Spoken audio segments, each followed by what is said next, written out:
अगर आपको फ्री में कोरियन लैंग्वेज सीखना है तो ये वीडियो आपके लिए बहुत इंपॉर्टेंट होने वाला है। As an intermediate level Korean speaker मैं आज आपको कंप्लीट रोड मैप शेयर करूंगी जिससे आप without investing a single penny Korean language सीख सकते हो। और इस वीडियो में आपको टॉप क्वालिटी कोर्सेस कोरिया के बड़े बड़े यूनिवर्सिटीज के बुक मैं फ्री में प्रोवाइड करूंगी। So with that being said let's get started. So इस वीडियो को मैंने 2 सेक्शंस में डिवाइड किया है। पहले सेक्शन में हम लर्निंग के बारे में बात करेंगे एंड सेकंड सेक्शन में हम प्रैक्टिस के बारे में बात करेंगे। अब लर्निंग सेक्शन को भी मैंने कुछ सेक्शंस में डिवाइड किया है, तो बात करते हैं पहले सेक्शन के बारे में। सेक्शन नंबर 1, कोरियन लैंग्वेज सीखने के लिए सबसे पहले आपको कोरियन के बेसिक चीज़ों को सीखना है, जैसे कि अल्फ़ाबेट्स, उसके pronunciation and pronunciation rules.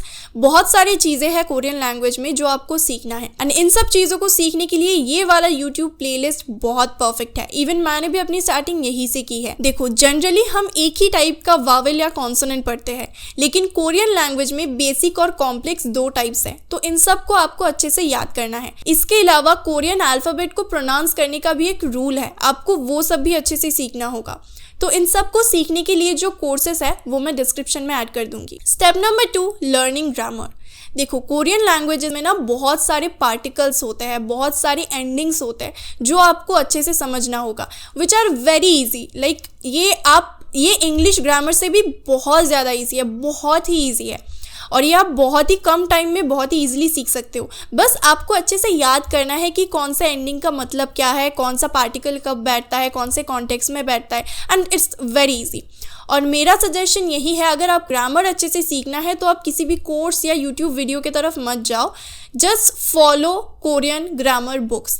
And description में मैं आपको बहुत सारे कोरियन ग्रामर बुक्स दे दूंगी, ये सारे बहुत ही अच्छे हैं एंड इन्हीं बुक्स के मदद से मैंने मेरे कोरियन ग्रामर को बहुत स्ट्रॉन्ग बनाया है। Now let's proceed to step 3। देखो, ग्रामर किसी भी लैंग्वेज में इजीली हो जाता है अगर आप रूल्स को अच्छे से समझ लेते हो, लेकिन the biggest challenge is vocabulary, because vocabulary बहुत सारे हैं एंड सबको याद करना इज नॉट ईजी टास्क। तो मैंने मेरे वोकैबुलरी को 3 तरीकों से इम्प्रूव किया है। Number 1 is books.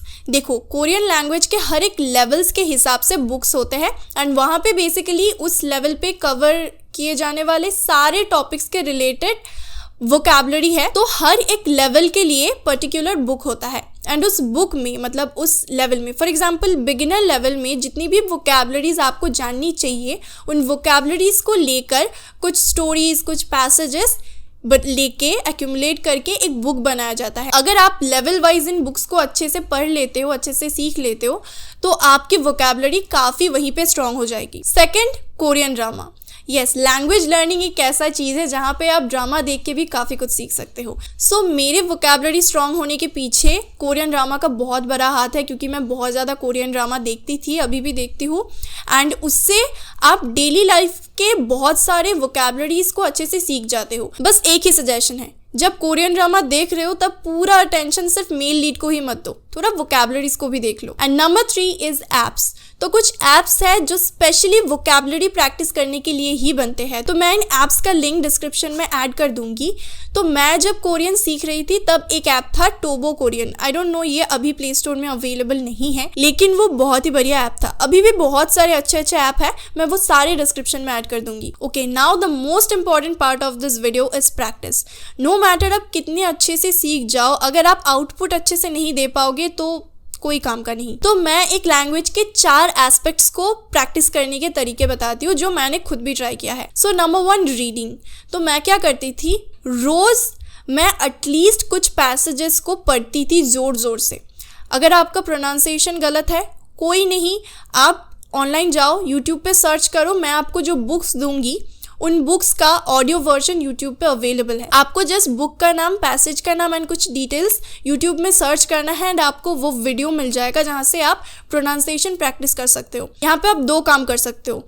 एक, आप नॉर्मली जैसे बुक्स पढ़ते हो वैसे बुक्स पढ़ो जोर जोर से, ऐसे मन में मत पढ़ना, जोर से पढ़ना इज इम्पॉर्टेंट, अदरवाइज आपका प्रोनाउंसिएशन क्लियर नहीं होगा एंड अगर प्रोनाउंसिएशन क्लियर नहीं होगा तो आपको जॉब नहीं मिलेगा। एंड दूसरा, आप इन वीडियोस को प्ले करो एंड वीडियोस के साथ पढ़ने का प्रैक्टिस करो। तो जो आपका एक्सेंट है, जो स्पीड है, जो जो बोलने का जो स्टाइल है वो सब इम्प्रूव हो जाएगा। Number 2 is speaking, and speaking is very important. जब आप कोई कोरियन ड्रामा देख रहे हो, आपको कुछ लाइंस को पिक कर लेना है एंड उसको खुद से बोलना है, एकदम इमोशन दे के नॉर्मली जैसे बोलना है। इसके अलावा आपके बुक्स को आपको ज़ोर ज़ोर से पढ़ना है। This is very important guys. मैं बार बार यही बोल रही हूँ कि बुक्स को पढ़ो, ज़ोर ज़ोर से पढ़ो। ओनली देन आपका रीडिंग एंड स्पीकिंग दोनों अच्छे से इम्प्रूव होगा। Number 3 is writing. Writing is very important. अगर आप राइटिंग अच्छे से नहीं सीखोगे तो आपको जॉब करने में बहुत प्रॉब्लम होगी।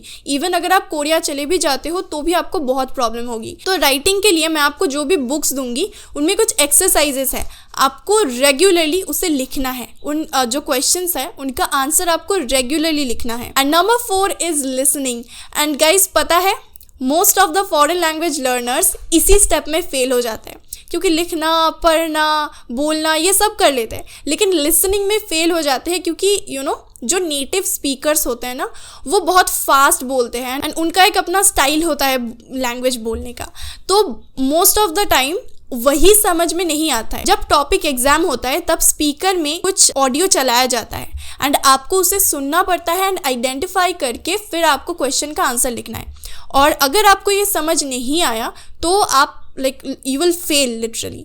एंड अगर आप कोरिया में भी जाओगे या फिर आप किसी से भी जब बात करोगे तो अगर आपको समझ में नहीं आ रहा है तो नो मैटर आपको कितना अच्छा कोरियन मालूम हो, आप उसका आंसर नहीं कर सकते।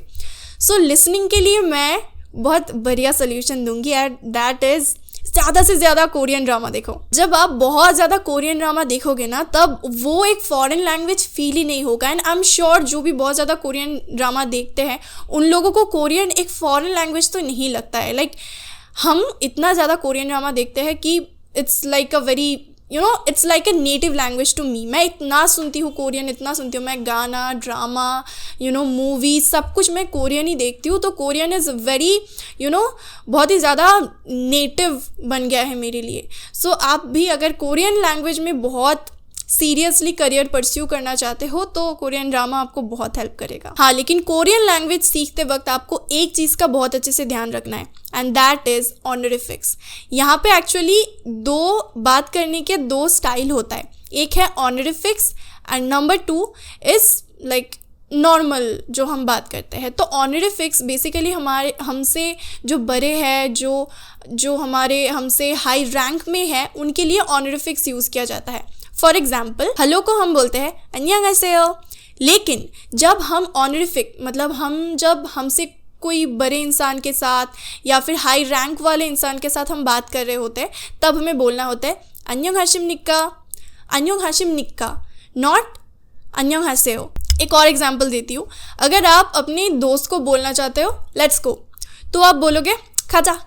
लेकिन अगर आप ऑनरिफिक यूज़ कर रहे हो, आप किसी हाई रैंक के किसी को बोल रहे हो कि लेट्स गो, आपको बोलना होगा उरी खापशिदा, खापशिदा, ऐसे बोलना होगा। वैसे अगर आप अपने दोस्त को पूछ रहे हो कि क्या खाना चाहते हो, यू कैन सिंपली से मो मोगल्ले, मो मोगल्ले। लेकिन अगर आप अपने से हाई रैंक के किसी को पूछ रहे हो तो आपको बोलना होगा मो मगर कायो, मो मगर कायो। ऑलराइट, अब मैं एक बहुत ही इंपॉर्टेंट क्वेश्चन का आंसर देती हूँ। ये जो आप कोरियन लैंग्वेज सीख रहे हो, क्या इसका कोई प्रूफ होगा या फिर क्या आप इस लैंग्वेज को सीख के जॉब पा सकते हो? लाइक एग्जैक्टली क्या करके आप इस लैंग्वेज को सीख के जॉब पा सकते हो? तो देखो हर एक फॉरेन लैंग्वेज का ना एक लेवल टेस्ट होता है जो उस कंट्री के गवर्नमेंट के द्वारा ऑर्गेनाइज किया जाता है। तो कोरियन लैंग्वेज के लिए topic TOPIK test of proficiency in Korean करके एक एग्ज़ाम होता है जो कोरियन गवर्नमेंट खुद ऑर्गेनाइज करते हैं। तो इस एग्ज़ाम में टोटल 6 लेवल्स होते हैं। बेसिकली 2 लेवल्स होते हैं एंड उसके अंडर भी सब डिविजन्स होते हैं। तो आपको वो एग्ज़ाम देना पड़ेगा एंड आपका जो स्कोर होगा उसके बेसिस पे आपका लेवल डिसाइड किया जाएगा। अगर आप ये एग्ज़ाम नहीं दे पा रहे हो या फिर नहीं दे रहे हो लेकिन आपने बहुत अच्छे से कोरियन लैंग्वेज सीख ली है तो भी आप काम पा सकते हो। बेसिकली आपको कुछ पर्सनल प्रोजेक्ट्स करनी है। तो बेसिकली कोरियन लैंग्वेज में आप मोस्टली ट्रांसलेशन या फिर इंटरप्रेटर इन सब रोल्स के लिए अप्लाई करते हो। तो कुछ पर्सनल प्रोजेक्ट्स करो एंड शो करो कि आपका स्किल कितना स्ट्रॉन्ग है। तो विदाउट टॉपिक भी बहुत लोगों को जॉब मिला है एंड आपको भी मिल सकता है। यहाँ पे मैंने जितनी भी रिसोर्सेज बताए सारे फ्री है एंड मैंने भी इंटरमीडिएट लेवल कोरियन लैंग्वेज सीखा है फ्री में। मैं बहुत सारे कोरियन लोगों के साथ बात करती हूँ कोरियन लैंग्वेज में and they admire me every time and I am very thankful for that. And ये सब जो भी मैंने किया है वो सब मैंने फ्री रिसोर्सेज से ही किया है। सो अगर मैंने किया है तो आप भी कर सकते हो। So that's the end of the video. I hope this video was helpful. तो मिलेंगे बहुत जल्दी। Till then good bye.